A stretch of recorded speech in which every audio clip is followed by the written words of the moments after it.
नमस्कार, मेरा नाम R.K. मीणा, सह आचार्य राजनीति विज्ञान, राजकीय महाविद्यालय झालावाड़।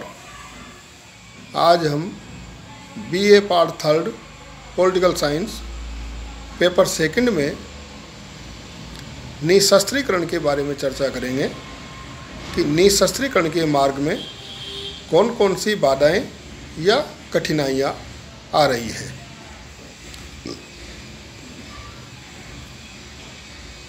निशस्त्रीकरण की दिशा में किए गए प्रयासों में कोई चमत्कारिक सफलता नहीं मिली है। निशस्त्रीकरण के मार्ग में अनेक बाधाएं हैं जो इस प्रकार है। जैसे प्राथमिकता का प्रश्न। निशस्त्रीकरण पहले किया जाए अथवा राज्यों के आपसी विवादों को पहले सुलझाया जाए। निशस्त्रीकरण हो जाए तो कई राजनीतिक विवाद स्वयं सुलझ जाएंगे और राजनीतिक विवाद सुलझ जाएं तो निशस्त्रीकरण करना सुगम हो जाएगा।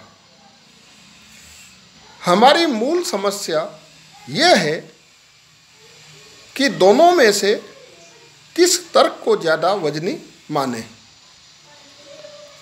हमारी धारणा यह है कि शस्त्रों की होड़ से तनाव, शंका, भय और युद्ध का सूत्रपात होता है। अतः निशस्त्रीकरण को प्राथमिकता देनी होगी। ये पहला बिंदु था कि प्राथमिकता का प्रश्न है, किसको पहले प्राथमिकता दी जाए। दूसरा जो बिंदु है वो है अनुपात की समस्या। निशस्त्रीकरण से अभिप्राय है कि शस्त्रीकरण पर सीमा या नियंत्रण लगना अथवा उनमें कटौती करना निशस्त्रीकरण की मूल समस्या या सभी देशों के शस्त्रों का आनुपातिक रूप से कम करना है। निशस्त्रीकरण के उपरांत ये नहीं होना चाहिए कि शक्तिशाली देश तो कमज़ोर बन जाएं और कमज़ोर देश अधिक शक्तिशाली बन जाएं।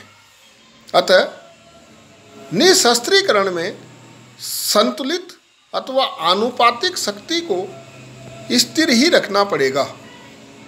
राज्य इस बात के लिए विशेष सतर्क रहते हैं कि आनुपातिक शक्ति में निशस्त्रीकरण के बाद कोई भी परिवर्तन न हो। इतना ही नहीं, प्रत्येक राज्य निशस्त्रीकरण के द्वारा अपनी शक्ति पर तो कोई आँच नहीं आने देना चाहता, यद्यपि दूसरे राज्यों की शक्ति को क्षीण करना चाहता है। अतः निशस्त्रीकरण के प्रस्ताव प्राय एक पक्षीय होते हैं। सेल्वाडोर दी मदेरियागा ने इसी तथ्य को लिटिनोव द्वारा प्रस्तुत एक प्रस्ताव के उत्तर में 1932 में जेनेवा निशस्त्रीकरण सम्मेलन में एक लोक कथा द्वारा चित्रित किया है। जंगल के सभी जीव जंतु निशस्त्रीकरण सम्मेलन में भाग लेने के लिए एकत्रित हुए। शेर ने गिद्ध की ओर देखते हुए गंभीरता से कहा, हमें शिकारी पक्षियों के नखों को समाप्त करना होगा। चीते ने हाथी की ओर देखते हुए कहा, इन बाह्य दांतों को भी हटाना होगा। हाथी ने चीते की ओर देखते हुए कहा, नाखून और पंजे भी नहीं रहने चाहिए। इसी प्रकार बारी बारी से कोई जानवर उठता, अपने को छोड़कर जिस पर उसकी दृष्टि पड़ती उसके नुकीले दांत या नाखूनों को समाप्त करने की बात कहता। अंत में रीछ अपने स्थान से उठा और बहुत मीठे लहजे में बोला, साथियों, सबको समाप्त कर दो, सबका उन्मूलन कर दो, बस ये महान सर्वदेशीय आलिंगन रहने दो। कहने का मतलब यह है कि निशस्त्रीकरण के लिए विभिन्न राष्ट्रों द्वारा प्रस्तुत प्रस्ताव बड़े एक पक्षीय होते हैं। आनुपातिक निशस्त्रीकरण करना तो और भी कठिन है। एक और बिंदु है, वो है राष्ट्रीय हित।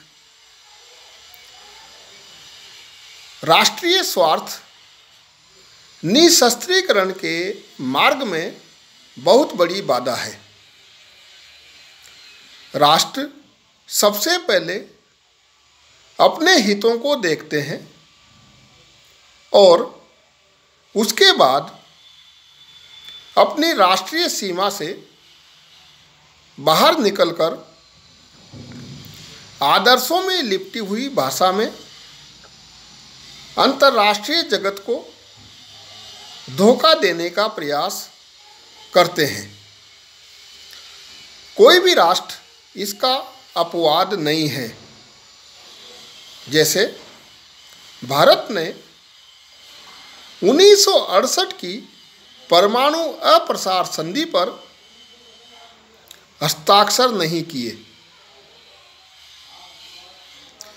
भारत चीन से भयभीत है और परमाणु अप्रसार संधि को शंका की दृष्टि से देखता है। धन्यवाद।